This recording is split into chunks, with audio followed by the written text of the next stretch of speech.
भी अरविंद केजरीवाल ने जिस हिसाब से जल बोर्ड का मुद्दा उठाया है और उन्होंने ऑडिट का आदेश दिया है और साथ ही साथ ये स्टेटमेंट भी दे दिया है। अभी वो भ्रष्टाचार सहन करना नहीं चाहते हैं, तो मैं ये पूछना चाहता हूँ कि क्या वो इससे पहले उनकी क्या सोच थी। 2024 में स्पष्ट हो जाएगा 2025 में केजरीवाल के साथ क्या होने वाला है। दिल्ली में वो खुद बोल रहे हैं कि हम यदि जेल जाएंगे तो सरकार हम चलाएंगे। हमारी सरकार ने दिल्ली के अंदर ये कार्य किया।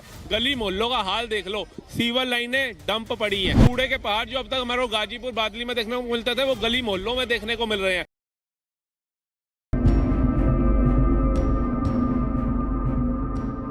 नमस्कार दर्शकों, आपने देखना चालू कर दिया द न्यूज़ 15 में हूं आपके साथ सक्षम तिवारी।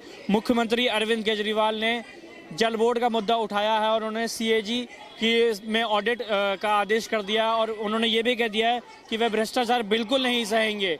और वहीं दूसरी तरफ मुख्यमंत्री कार्यालय से के सूत्रों के अगर हम कहें सूत्रों से पता चला है कि मुख्यमंत्री ने पिछले 15 साल का ऑडिट निकलवाने का आदेश कर दिया है। वहीं अगर हम बात करें भारतीय जनता पार्टी की, तो भारतीय जनता पार्टी ने अरविंद केजरीवाल की सरकार पर आरोप लगाते हुए कहा है कि अगर अरविंद केजरीवाल इस जल बोर्ड के मुद्दे को उठाना चाहते हैं तो वो क्या सीबीआई की जांच कराएंगे।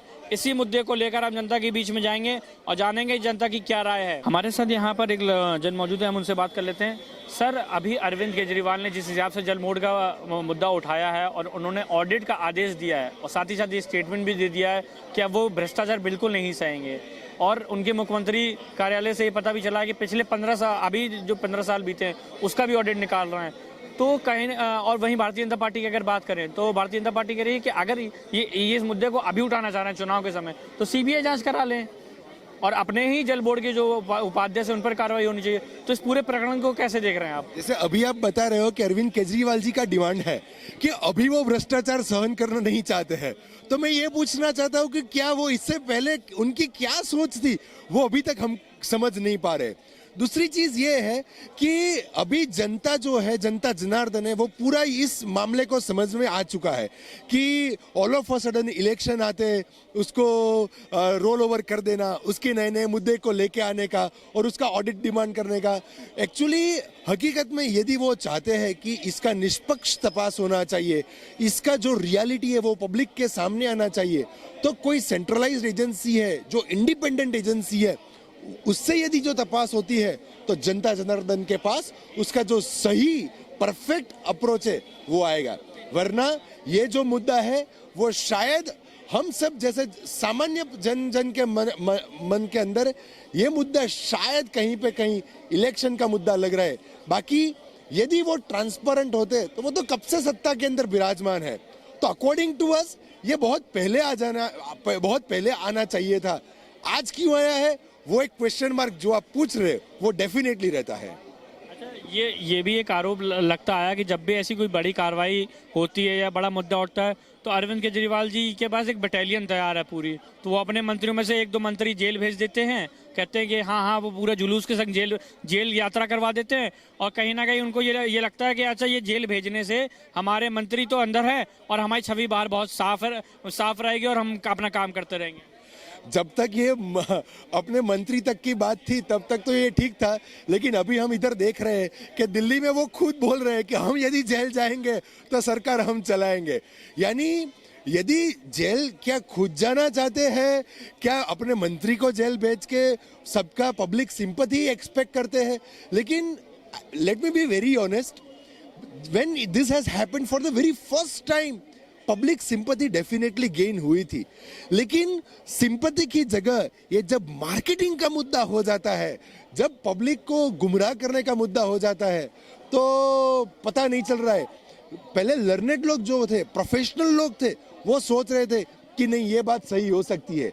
बाकी अभी खुद से जेल में जाने के लिए सबको बोलने का, अपने मंत्री को जेल में भेजने का, फिर माता पिता का प्रणाम करके आशीर्वाद लेके जेल जाने का, मिठाई खा के जेल जाने का, तो हमको पता नहीं चल रहा है कि क्या वो जेल जा रहे हैं या और कोई जगह पे। सर, अगर हम बात करें जो यहाँ भारतीय जनता पार्टी की, तो भारतीय जनता पार्टी की जो केंद्रीय मंत्री है मीनाक्षी लेखी, उन्होंने और जो बीजेपी के अध्यक्ष हैं वीरेंद्र सचदेवा, इन दोनों ने ये आरोप लगाया था कि अगर आप सही से जांच कराएंगे तो तकरीबन 37,000 की जो 2037 करोड़ की अमाउंट है तो वो उभर कर आएगी, सामने आएगी।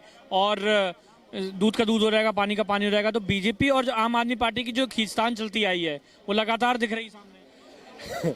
सर ये तो क्या है, बीजेपी और आम आदमी पार्टी का मुद्दा ही नहीं है। अभी तो जनता जनार्दन और आप आम आदमी के सामने ये मैटर हो गया है, क्योंकि at the end of the day अभी सबको समझ आ गया है 2037 करोड़ तो वो एक जस्ट वन इंडिकेटिव नंबर है।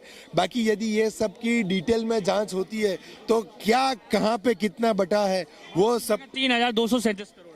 3,200 से जो भी आपका नंबर है, तो वो नंबर को एग्जैक्ट पता है, ऐसे ही चलेगा कि क्या हुआ कैसे हुआ। लेकिन देखिए ये तो आरोप प्रत्यारोप है, जैसे ही जांच होगी तो सबको पता लग जाएगा। चाहे सीबीआई से जांच करवा ले, इंडिपेंडेंट एजेंसी से जांच करवा ले, तो ये मैटर बहुत साफ सुथरा होके सबके सामने आ जाएगी। तो सर जो दिल्ली जल बोर्ड का मामला भी अरविंद केजरीवाल ने उठाया है और उन्होंने ऑडिट कराने का आदेश दिया है। और अगर हम सूत्रों की माने तो मुख्यमंत्री कार्यालय से भी पता चला है कि पिछले 15 सालों का भी वो ऑडिट मांग रहे हैं। तो आपको क्या लगता है कि वो चुनाव को देखते हुए ये सब मतलब ये सब काम कर रहे हैं, या फिर वो वाकई इस पर कुछ कराना चाहते हैं? वहीं अगर भारतीय जनता पार्टी की बात करें तो भारतीय जनता पार्टी कह रही है कि अगर इनको ये मुद्दा उठाना ही है तो ये सीबीआई जांच क्यों कराएं, और जो दिल्ली जल बोर्ड के उपाध्यक्ष हैं उस पर भी कार्रवाई होनी चाहिए। बिल्कुल होनी चाहिए। ये देखिए, अगर बीजेपी हो चाहे विपक्ष हो, अदर्स पार्टी हो, वो डंके की चोट पे कह रही है 60,000 करोड़ घाटे में आएगा जल बोर्ड, तो ऐसे तो नहीं कह रही ना। कुछ तो तथ्य होंगे कि इतना जन मोर्चे निकाल करके जल बोर्ड का धरना प्रदर्शन करके वहां पर अगर वो बोल रही है तो ऐसे नहीं बोल रही है, कुछ ना कुछ तथ्य है। और अगर इनको डर नहीं है, जैसे ये कहते थे कि हमारे को ईडी सीबीआई से डर नहीं है, हमने कुछ घपला नहीं किया, लेकिन उसका भी खामियाजा क्या है आज देख लो, जेलों में भरे बैठे हैं। तो अगर 60,000 करोड़ का इन्होंने घाटे में नहीं डाला है जल बोर्ड को, तो खुलकर सामने आए ना। ये झूठ की राजनीति क्यों करते हैं? जैसे झूठ की राजनीति कर करके ये सत्ता में आए, एमसीडी में आए, कूड़े का पहाड़ हट गया। कूड़े का पहाड़ देखिए, आजकल हर गली मोहल्ले में कूड़े का पहाड़ देखने को मिलेगा आपको। वो तो छोड़ दीजिए गाजीपुर और बादली को, तो इन्होंने दिल्ली को डुबोने में कोई कसर नहीं छोड़ी। अब इनकी हवा कहाँ खिसकी है? क्योंकि 3 राज्यों के अंदर ये डंके की चोट में थे और गठबंधन में बोलते थे ना कि जो भारत के देशवासी हैं वो मुझे बड़ा प्रेम करते हैं, तो ये गठबंधन में बड़े चुनावी नेता बन करके नोटा से भी कम वोट पड़े इनको देखिए। और सभी राज्यों में जो इनकी जमानतें जब्त हो गई, तो ये काहे के दो लोगों के पक्ष में बोलने वाले? इन्होंने दिल्ली को डीटीसी ले लो घाटे में मिलेगी, जल बोर्ड घाटे में मिलेगा, बिजली का बिल जो इन्होंने माफ करा, काहे का माफ करा? आप उसके अंदर देखो कितने टैक्स लगा दिया। अगर आपका 5,000 रुपये बिल है तो 3500 रुपये टैक्स है उसके अंदर, आप सर्च करो, मैं अपना दिखाता हूँ। तो इन्होंने लोगों को बुद्धू बनाया, बलगलाया है, पढ़े लिखे होने का फायदा उठाया, क्योंकि जब तक लोगों को ये समझने का मौका मिला 8-9 साल बीत गए। जो मीनाक्षी लेखी हैं केंद्रीय मंत्री है, और जो बीजेपी के अध्यक्ष हैं, उनका ये साफ कहना है कि जो ये दो मतलब ये जो आरोप है, अगर हम बात करें तो ये आरोप इन्होंने केवल इसलिए मतलब लगाया कि चुनाव पास आ रहे हैं, तो चुनाव को देखते हुए जनता कहीं ना कहीं भ्रमित हो जाए। देखिए 2024 में मैं आपको बता रहा हूँ, ये 2024 में ही स्पष्ट हो जाएगा 2025 में केजरीवाल के साथ क्या होने वाला है। जैसे कांग्रेस को स्पष्ट हो गया 5 राज्यों के चुनाव में स्पष्ट हो गया कि इनका 2024 में क्या हाल करेगी जनता, तो इनका भी जो हाल होने वाला है 2024 में, ये जो अपने सांसद लड़वाएंगे ना, उनकी जमानतें ऐसी जब्त कराएगी ना दिल्ली की जनता कि ये 2025 में इलेक्शन लड़ने लायक भी नहीं खड़े होंगे।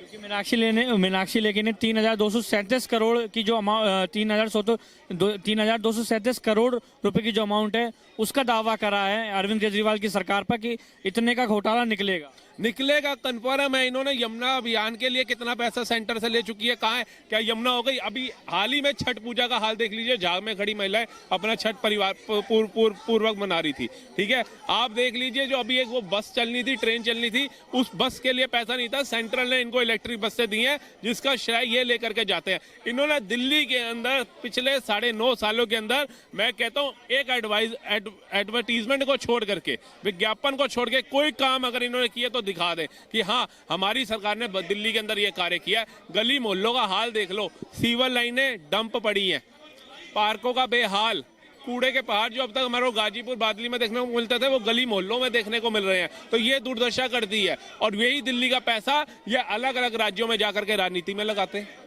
आपको आपका कहने का मतलब ये है कि जितना ये दिखा रहे हैं केवल प्रचार और प्रसार किए केवल अखबारों में रहता है, ग्राउंड लेवल पे कुछ नहीं है सर। मैं दिल्ली का निवासी हूँ और आज से नहीं 34 साल से पैदाइश मेरी यहाँ की, ऐसा नहीं है किसी और राज्य से आकर के यहाँ बसा हूँ। और कांग्रेस की जो शीला दीक्षित जी थी ना, कहते हैं उनके घोटाले ही थे जो उन्होंने उनको नकारा, लेकिन कार्य तो उन्होंने करे थे। तुष्टीकरण की राजनीति तो नहीं करी थी, झूठों की राजनीति तो नहीं करी थी, मक्कार की राजनीति तो नहीं करी थी। कार्य तो थे, फ्लाईओवर तो अगली ने बनाए, सड़कें बनवाई, सब कार्य दिल्ली में हो रहे थे, अगर एक हम ये कॉमनवेल्थ को हटाएं तो। लेकिन ये तो उसको भी पीछे छोड़ दिया, उनको जेल भेजने वाला आज खुद अपने मंत्रियों को जेल में भिजवा रहा है, काम ऐसे कर करके, और खुद भी जाने की कगार पे है। वही बड़ी बात नहीं है 2024 से पहले ये जेल में हो।